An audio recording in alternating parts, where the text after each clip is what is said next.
నీకు నాకు ఏ బంధం లేకపోయినా కన్న తల్లిలా నువ్వు నన్ను ఆదరించావు. నీ మేలు జన్మ జన్మలకి మర్చిపోలేను. అయ్యో ఏటమ్మా ఇప్పుడేటి మాటలు? నేను ఇక్కడి నుంచి వెళ్ళిపోవాలనుకుంటున్నాను. ఎందుకమ్మా? ఏటైనా పని దొరికినదా? అవును. సంతోషం తల్లి, నువ్వెక్కడున్నా సుఖంగా ఉండాలా. నేను సెటిల్ అయ్యాక నిన్ను చంటిగాడిని నాతోనే తీసుకుపోతాను. మీకే కష్టం కలగనివ్వకుండా నాతోనే ఉంచుకుంటాను. నా తల్లి నా తల్లి, నీకెంత దయ తల్లి. నువ్వు తీసుకెళ్ళకపోయినా పర్వాలేదు, అంత మాట అన్నావు. నాకు అదే కడుపు నిండిపోనాది. ఇక్కడ రజనీ ఎవరు? ఎందుకేటి బాబు? ఎందుకో చెప్తే గాని సమాధానం చెప్పరా? అది కాదు బాబు, ఎప్పుడు లేని పోలీసులు రావటం. దొంగలు తెచ్చుకుని ఇంట్లో పెట్టుకుంటే పోలీసులు కాక పూజారులు వస్తారా? దొంగలా? ఈ అమ్మ దొంగ? దొంగ కాక దొరనా? తప్పుగా వాళ్ళమ్మో నేను అరెస్ట్ చేస్తున్నాం. ఎందుకు? చెప్పాం కదా నువ్వు దొంగతనం చేసావని. ఏం దొంగతనం చేశాను? ఎప్పుడు చేశాను? దొంగతనం చేసింది నీకు తెలియదా ఆ డీటెయిల్స్? దయచేసి అతిగా మాట్లాడకండి. మీ పద్ధతి చూస్తుంటే కావాలని నన్ను ఇరికించాలని చూస్తున్నారు. అసలు మీకు నా మీద కంప్లైంట్ ఎవరిచ్చారు? అరెస్ట్ వారెంట్ ఏది? వచ్చిందండి పెద్ద మహారాణి. ఈమెకు అరెస్ట్ వారెంట్ చూపిస్తే గానీ రాదేమో. ఎందుకేట ఆటలు అవుతున్నారు? ఆ అమ్మ ఏటో అడిగినా అది చెప్పొచ్చు కదా. ఏయ్ నోర్ముయ్, ఎక్కువ మాట్లాడావంటే ఆ కేసు నీ మీద నీ కొడుకు మీద పెట్టి నీకు మంచినీళ్ళు కూడా లేకుండా చేస్తాను. రక్షించే వాళ్లే భక్షిస్తామంటుంటే ఇంకా బలహీనలు బ్రతుకులు ఎలా ఉంటాయి? ఏంటి ఉపన్యాసాలు మొదలు పెడుతున్నావు? లేదు, నేను ఉపన్యాసాలు మొదలు పెట్టడం లేదు. నేను దొంగతనం చేయలేదు. దయచేసి ఇక్కడి నుంచి వెళ్ళిపోండి. ఆ మాట స్టేషన్కి వచ్చి మా ఇన్స్పెక్టర్ గారికి చెప్పు. నిజంగా నువ్వు నిర్దోషం అయితే విడిచిపెడతారు కదా. పదా నేను చెప్పినట్టు వస్తావా? సరే, లేదంటే వద్దొద్దు, ఆవిడేం చేయొద్దు. నేను పోలీస్ స్టేషన్కి వస్తాను.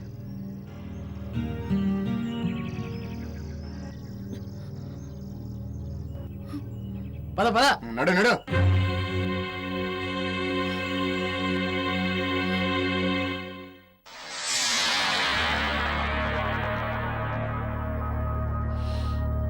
ఏంటయ్య మీ ఊళ్ళు ఇంకా రాలేదు?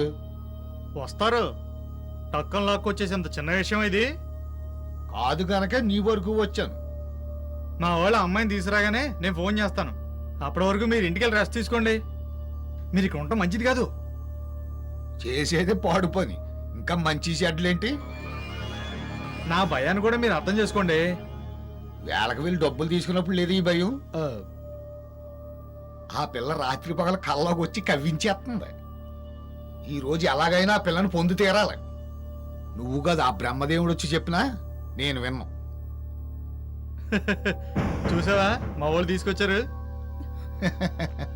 హలో ఇంగ్లీష్ చిలక, రాసుకెళ్ళగడు గీసుకెళ్ళగడు అని తెగ రెచ్చిపోయావు కదా. ఈ రాసుకెళ్ళగడు పవర్ ఏంటో చూసావా?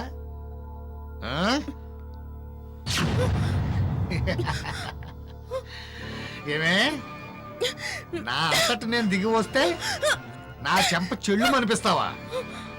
నీకిష్టం అయితే నా ఇంటికి వచ్చి ఉండాలి, లేకపోతే తాళి కట్టించుకోవాలి. అంతేగాని చెంప పగల కొడితే ఊరుకుంటాను అనుకున్నావా? ఇదిగో సార్, ఈ పిల్లలు నాకు వదిలేసి మీరు వెళ్ళండి. ఓకే పదండి. రావే ఇక్కడికి రావే.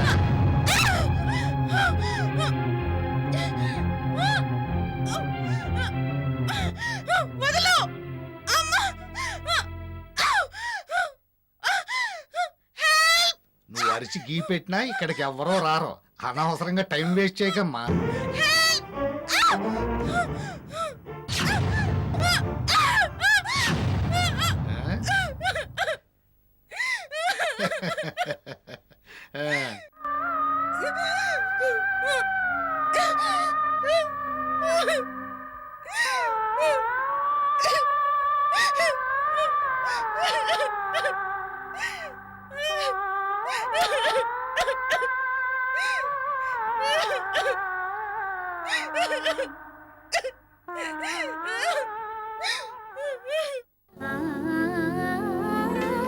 ఇదే అనురాగం, ఇదే అనురాగం.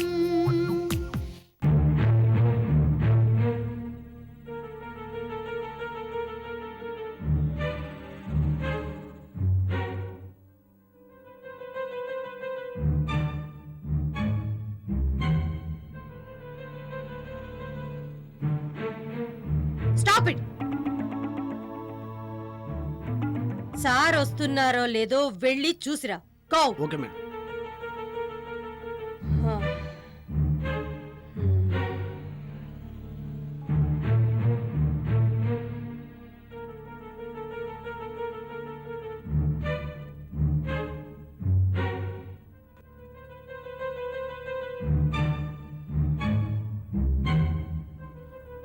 రావట్లేదు బాస్. Oh shit.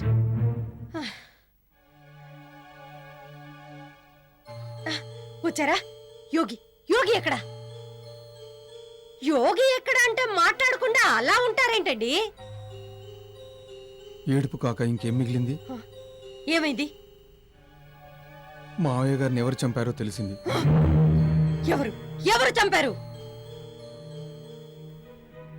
యోగి. హ్మ్. హ్మ్. నో. యోగి యోగి డాడీని చంపాడా? మీరు చెప్పేది నిజమేనా? అవును డియర్, బాబాని యోగి చంపాడని పోలీసుల ఎంక్వైరీలో కూడా తేలింది. వాడిని వదలకూడదు. వాడు నా చేతిలో చావాల్సిందే. కమాన్. ఆగండి, ఆగు డియర్, ఆవేశపడకు. ప్రస్తుతం వాడు పోలీస్ కస్టడీలోనే ఉన్నాడు. ఇప్పుడు గాని మనం అక్కడికి వెళ్ళామంటే మన గొయ్యి మనమే తోకున్నట్లవుతుంది. మరో విషయం, యోగి మనకి ఏ నిజాలు తెలియవనుకుంటున్నాడు. వాణ్ణి అలాగే భ్రమపడిద్దాం. మన ఆస్తిపాస్తుల వివరాలన్నీ మంచితనంతోటే వాడి నుంచి లాగుదాం. అన్ని వివరాలు తెలుసుకున్నాక ప్రతీకారం గురించి ఆలోచిద్దాం. ఏమంటా? ఓకే, మీరు చెప్పేది కూడా బాగానే ఉంది. అలాగే చేద్దాం. ఒరే కృష్ణమూర్తి, నువ్వు సామాన్యుడివి కాదురా. ఎక్కడ వేసే తాళం అక్కడే వేస్తావు. ఏది ఏమైనా నువ్వు చేసిన నేరం యోగి మీద వేసేశావు. Very good, keep it up.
అమ్మా మహాలక్ష్మి.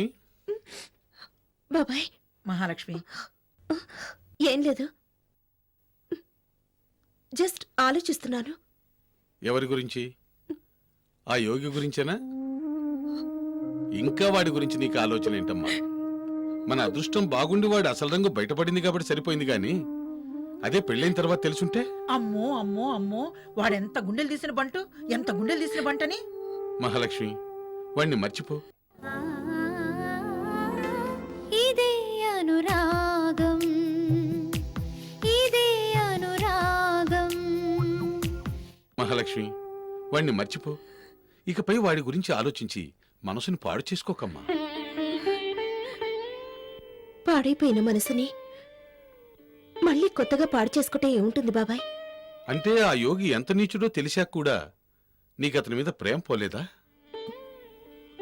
ప్రేమ పోక్ కాదు బాబాయ్, విరక్తి పెరిగింది. విరక్తి పెరిగినప్పుడు కసితో ముందుకు కదలాలి గాని మరి ఇలా కన్నీళ్లు పెట్టుకుంటామే? నేను కన్నీళ్లు పెట్టుకునేది యోగి చేసిన మోసం గురించి కాదు. అంతటి మోసగాన్ని గుడ్డిగా నమ్మిన నా తెలివి తక్కువతనం గురించి, దూరమైన నా స్నేహితురాలు రజని గురించి.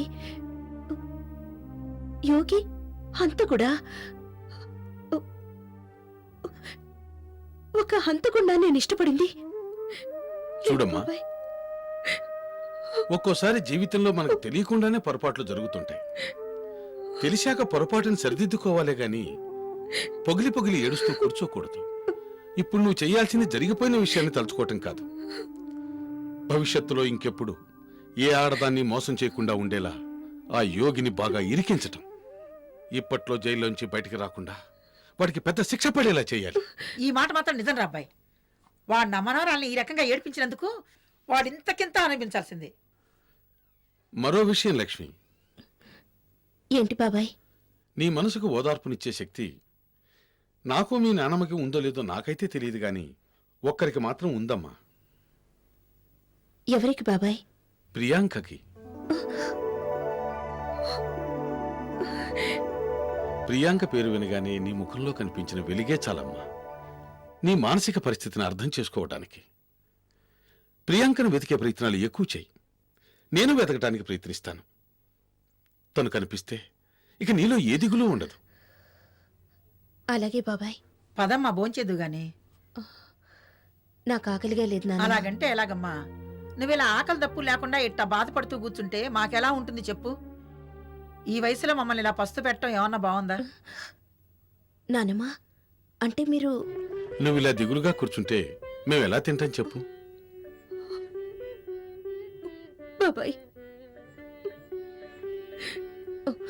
పదండి పూజిద్దాం. పదమ్మా రా. దా.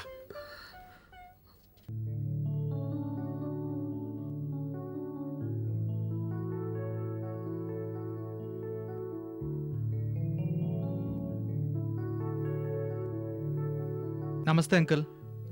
రవి, నువ్వా? రా కూర్చో. బాగున్నారా? ఇలా ఉన్నాను.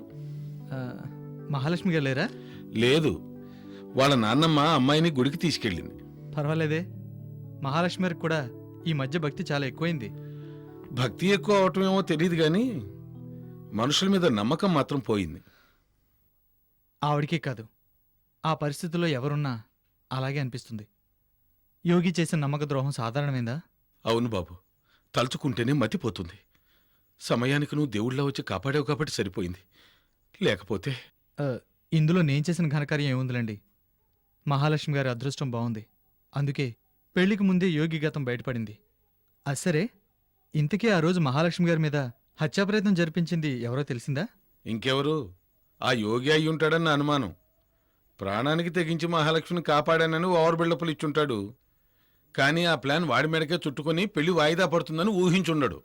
లేదండి, ఆ పని చేసింది యోగి అని నేను అనుకోవట్లేదు. ఎందుకు? ఎందుకంటే యోగికి మహాలక్ష్మిని చంపాలనే ఆలోచన ఎప్పుడూ లేదు. ఆ ఆలోచనే ఉంటే ఆమెకు అడ్డుపడి తన ప్రాణం మీదకి ఎందుకు తెచ్చుకుంటాడు? ఇదే అనురాగం, ఇదే అనురాగం. యోగికి మహాలక్ష్మిని చంపాలనే ఆలోచన ఎప్పుడూ లేదు. ఆ ఆలోచనే ఉంటే ఆమెకు అడ్డుపడి తన ప్రాణం మీదకి ఎందుకు తెచ్చుకుంటాడు? పోనీ మీరన్నట్టు బిల్డప్ అనుకుందాం. అలా అయితే మరో అజ్ఞాత వ్యక్తి తనకెందుకు ఫోన్ చేస్తాడు? అదీ కాక తన మనిషి అయితే యోగి వెంటనే ఏదో ఒక సమాధానం చెప్పేవాడు. కానీ మీరెవరు? నా మీద ఎందుకు నింద మోపుతున్నారని అతన్ని తిట్టేవాడు కాదు. పోనీ ఇవన్నీ వదిలేద్దాం. యోగికి మహాలక్ష్మిని పెళ్లి చేసుకోవాలనే లక్ష్యం ఉందని అందరికీ అర్థమైంది. కావాలని తన మీద హత్యా ప్రయత్నం చేయించుకుని పెళ్లిని ఎందుకు ఆపాలనుకుంటాడు? సో వీటన్నిటి బట్టి చూస్తే మహాలక్ష్మి గారికి మనకెవరికీ తెలియని శత్రువు ఒకడు ఉన్నాడని అర్థమవుతుంది. నిజమే రవి. నువ్వు చెప్తుంటే నాకు కూడా అలాగే అనిపిస్తుంది. వాళ్ళు ఎవరై ఉంటారంటావు? అదే అంతు పట్టట్లేదు. నువ్వేం చేస్తావో ఎలా చేస్తావో నీ ఇష్టం. కానీ నా మహాలక్ష్మికి మాత్రం ఏ ఆపద జరగకుండా చూడు. వాడిని ఎలాగైనా పట్టుకో రవి. తప్పకుండా. ఇక నుంచి నేను ఆ ప్రయత్నంలోనే ఉంటాను. కానీ అంతవరకు మహాలక్ష్మిని కంటికి రెప్పలా కాపాడుకోవాలి. అలాగే బాబు, మనందరం ఉన్నాంగా. మహాలక్ష్మిని జాగ్రత్తగా చూసుకుందాం. మరో విషయం. ఏమిటి బాబు? ఈ సమయంలో మాట్లాడొచ్చో లేదో కూడా నాకు తెలీదు. కానీ నా మనసులో ఉన్న కోరిక మాత్రం చెప్పేస్తున్నాను. మహాలక్ష్మిని నా అర్ధాంగం చేసుకోవాలని ఆశపడుతున్నాను. ఆమెను నా ప్రాణానికి ప్రాణంగా చూసుకోవాలని ఆరాటపడుతున్నాను. అది కూడా మీరిష్టపడితేనే. నా ఇష్టం ఎప్పుడూ ఒకటే రవి. మహాలక్ష్మి ఇష్టమే నా ఇష్టం. నిజానికి నీకంటే మంచివాడిని మేము ఎక్కడి నుంచో వెతికి తేలేం. కానీ ప్రస్తుతం మహాలక్ష్మి చాలా డిస్టర్బ్గా ఫీల్ అవుతోంది. ఇప్పట్లో తన దగ్గర పెళ్లి ప్రసక్తి తెచ్చే ధైర్యం నాకు లేదు. పరిస్థితులన్నీ సద్దుమణిగాక అప్పుడు ఆలోచిద్దాం. అంతవరకు నువ్వు మహాలక్ష్మి మనసుకు దగ్గర అవ్వటానికి ప్రయత్నించు. ఆమె మనసుకు ఓదార్పు కలిగించు. అలాగే.